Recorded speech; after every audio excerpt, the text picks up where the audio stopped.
दिव्यांगांनी भूमी अभिलेख कार्यालयास ठोकले टाळे. शेतकऱ्यांसाठी आंदोलन, संयम तुटला, स्वतःलाच कोंडून घेतले. एखाद्या व्यक्तीची सहनशीलता संपल्यानंतर माणूस मर्यादा ओलांडून पुढे जातो. तसाच काहीसा प्रकार पुणे जिल्ह्यातल्या पुरंदर तालुक्यात घडलेला आहे. येथील दिव्यांग बांधवांनी प्रशासनाविरोधात संतप्त होऊन चक्क भूमी अभिलेख कार्यालयास टाळे ठोकल्याचं पाहायला मिळतंय. जोपर्यंत शेतकऱ्यांच्या मागण्या पूर्ण होत नाही तोपर्यंत कुलूप उघडणार नाही असा पवित्र आंदोलकांनी घेतला होता. मात्र पोलिसांच्या मध्यस्थीनंतर कुलूप काढण्यात आलं आहे. मात्र मागण्यांवर आंदोलक ठाम आहेत. दरम्यान आंदोलकांनी कार्यालयात टाळे ठोकल्यानंतर स्वतःलाही कार्यालयातच कोंडून घेतलं होतं.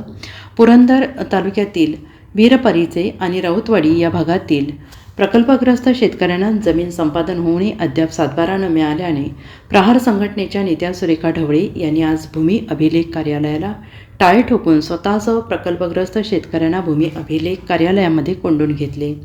जोपर्यंत शेतकऱ्यांच्या मागण्या पूर्ण होत नाही तोपर्यंत कुलूप उघडणार नाही असा पवित्रा त्यांनी घेतला.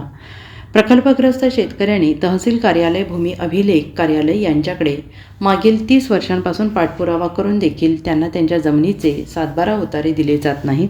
3 महिन्यापूर्वी भूमी अभिलेख कार्यालयातील अधिकाऱ्यांकडून 3 महिन्यात सातबारा दिले जातील असे आश्वासन देण्यात आले.